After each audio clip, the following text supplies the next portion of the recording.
समाज का दबाव देखिए। इसलिए ये एहसास करना चाहता हूं कि जितने भी युवा हैं इसको सोचें कि ये चीज बिना बैठे भी हो सकती है, बिना चिल्लाए भी हो सकती है। आपने 14 से 17 के बीच में ऐसे हालात पैदा कर दिए कि इस देश की सत्ताओं में दलाल भी हैं, बिके हुए लोग भी हैं, तब भी आपने ये साबित किया कि 2017 में जिस आदमी ने चुनाव ही नहीं लड़ा, जो मेंबर ऑफ पार्लियामेंट था, उन्होंने कहा कि ये जो 412 में से 13 में से ये 300 जोकर तो आ गए हैं, लेकिन किसी की औकात चीफ मिनिस्टर बनाने की नहीं है, क्योंकि समाज इनमें से दलालों को कोई चीफ मिनिस्टर देखना नहीं चाहता। तो एक आदमी से कहा तुम अपने लोकसभा सदस्य से इस्तीफा दो और तुम बनो कि तुम्हारी शक्ल पे ही देश देखना चाहता है। कॉम्प्लेक्स मान लीजिए कि हम किसी को नाराज नहीं करना चाहते हैं, किसी को भी नाराज नहीं करना चाहते, और इस कारण से हम जब भी कोई दूसरे से संबंध बनाते हैं तो बड़ा आइडियल ढूंढते हैं। हर माँ बाप अपनी बेटी के लिए एक आइडियल हस्बैंड लाता है। उसके अपने घर में बेटा आइडियल नहीं है, लेकिन बेटी के लिए लड़का आइडियल चाहिए। और हम अपने समाज में से कोई आदमी से कोई गलती से गलत काम हो जाए, कोई थोड़ा सा समाज की जो मर्यादाएं उसको लांघे, हम उसको अपने से अलग कर देते हैं।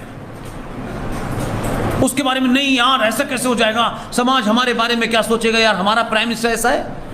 2014 में दुनिया का अगर सबसे बड़ा कोई बदलाव है, भारतीय समाज ने पहली बार ये सोचा कि जो परिस्थितियां हमारे सामने हैं, जो संकट भारत के सामने हैं, उन संकटों का जवाब, इन गुंडों का जवाब एक गुंडा ही दे सकता है।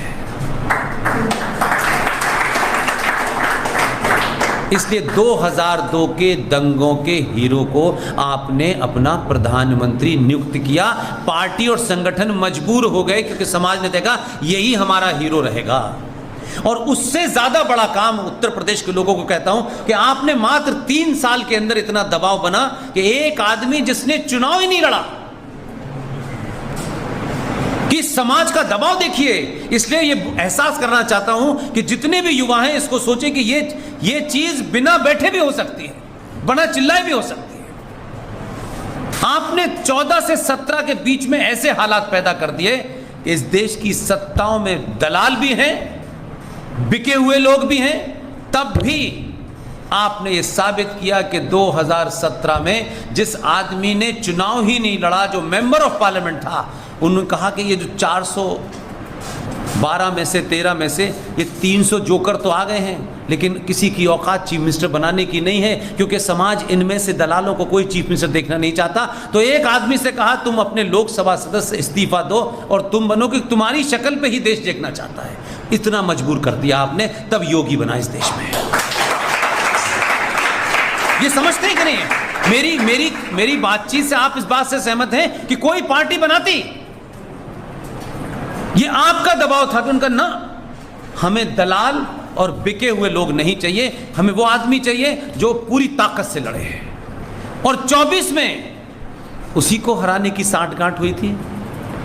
303 से 264 सीटें आई थी, खेल हुआ था, लेकिन खेल के बावजूद भी जो खेल कर रहे थे, बने वो दोबारा से उप मुख्यमंत्री बने, मुख्यमंत्री तो वही बना। इसे कहते हैं समाज का दबाव, जो बरकरार रहना चाहिए। आप अपने मुद्दों पे कंप्रोमाइज ना करें। इसलिए डीएवी स्कूल के अंदर, कॉलेज के अंदर, ये संवैधानिक संस्था है, इसका बदलाव क्या है? यहां होना चाहिए था जनगण मन, यही होता क्योंकि संविधान का हिस्सा है। अगर यहां सरस्वती देवी की मूर्ति पे फूल चढ़ाए जा रहे हैं, ये दीप प्रज्वलित किए जा रहे हैं, वंदना करी जा रही है, यही राष्ट्र की पहचान है और यही बड़ा बदलाव है। इसलिए बनारस के रुद्राक्ष हॉल से एक मुहिम हमने शुरू की है। 2 साल पहले कोविड का दौर था, हमने कहा कि जब कोई प्रधानमंत्री आए या कोई और कार्य शुरू होते हैं तो उसमें बड़ा संविधान का ध्यान रखा जाता है। जैसे आपके दीपों को जीवित किया जाता है, ये शुद्ध सनातनी परंपरा है, उसमें ये भी ऐड कराना है। इसलिए आपके शहर में एक बहुत बड़े साहब हैं, क्या कुछ यादव जी उनका नाम है, शुरू का नाम मुझे याद नहीं है, वो शंख बजाते हैं 5 मिनट तक लगातार। हमने उन्हें बुलाया और शंख से शुरू किया, फिर मुंबई उनको ले गए, मुंबई का प्रोग्राम भी शंख से शुरू किया। और सबसे अपील करी है हमने कि जब प्रोग्राम शुरू हो तो ये जो आप बुके देते हैं, ये भारतीय समाज की परंपराओं के खिलाफ है। ये फूल जो आप 500 रुपये का देते हैं, आपको लगता होगा कि ज़्यादा बड़ा दे दो क्योंकि ज़्यादा बड़ा काम कराना है, इसको नहीं देना चाहिए। सनातन परंपरा में जो आज ज़रूरत है, क्योंकि मैं मानता हूँ कि इस युद्ध में पैसे की ज़रूरत पड़ती है और पैसे के लिए बहुत जगह हैं जहाँ आप दे सकते हैं। आप सिर्फ इतना करें कि आपको किसी मेहमान का इस्तकबाल करना हो, वेलकम करना हो, एक तुलसी का पौधा दीजिए, कोई बुके मत दीजिए। क्योंकि ये बुके में कितनी भी कोशिश कर लूँ, मुझे अभी यहाँ से बलिया सीधे जाना है, वहाँ बोलना है, फिर वहाँ से निकलूँगा, ये मेरे घर जाते जाते ऐसी स्थिति में होगा कि फेंकना पड़ेगा।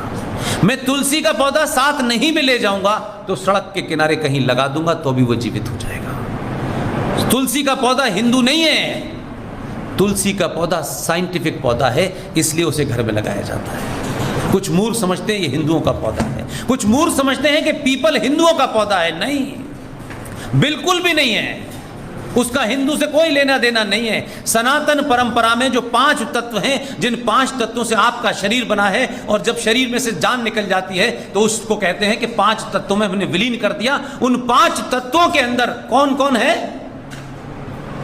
सूरज, अग्नि, वायु, जल, आकाश, यही है ना।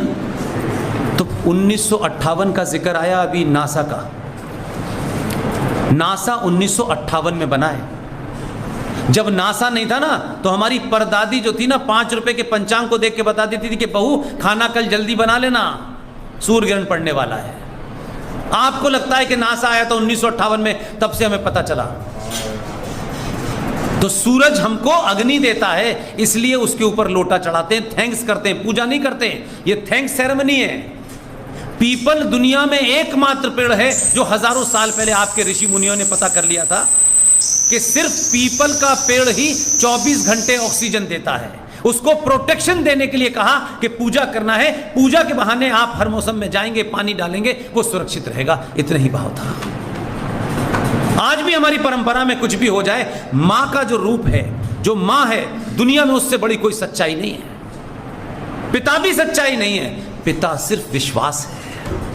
हमारी परंपरा में मां को बड़ा दर्जा इसलिए दिया गया है कि उससे बड़ा दुनिया में सूरज चांद से भी बड़ा कोई सच नहीं है।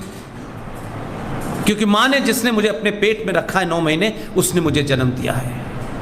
यह हमारी परंपरा है कि जिस मां ने मुझे जन्म दिया है, वही मां जब मेरी आंखें खुलती हैं, थोड़ा सा मैं देखने लगता हूं, सुनने लगता हूं, वही मां जिस पुरुष की तरफ इशारा करके कह देती है ये तेरा पिता है, हम जीवन भर उससे ये नहीं पूछते कि ये प्रमाण, हम नहीं मांगते। कभी मांगा, ये बात अलग है कि दिल्ली का मुख्यमंत्री मांग सकता है, उसे प्रमाण पत्र चाहिए होता है हर चीज का। इसलिए आपके इस भाव को ब्रिटिशर्स ने कैसे तोड़ा, इसको जोड़िए। आपको पता है कि नहीं ये बात? आजादी से, तथाकथित आजादी से पहले और उसके बाद तक 2014 तक ये चल रहा था क्रम कि आपको मुझे अगर किसी जगह कुछ अप्लाई करना है तो अपनी मार्कशीट और डेट ऑफ बर्थ सर्टिफिकेट बनवाना होता था, उसको वेरीफाई कराना होता था। क्या करते थे हम? डेट ऑफ बर्थ सर्टिफिकेट को अटेस्ट कराने जाना है। कौन कर सकता है? First class gazetted officer. Fair enough. ये कब से चल रहा था? इस तथाकथित आजादी से पहले से। कौन कर रहा था? अंग्रेज।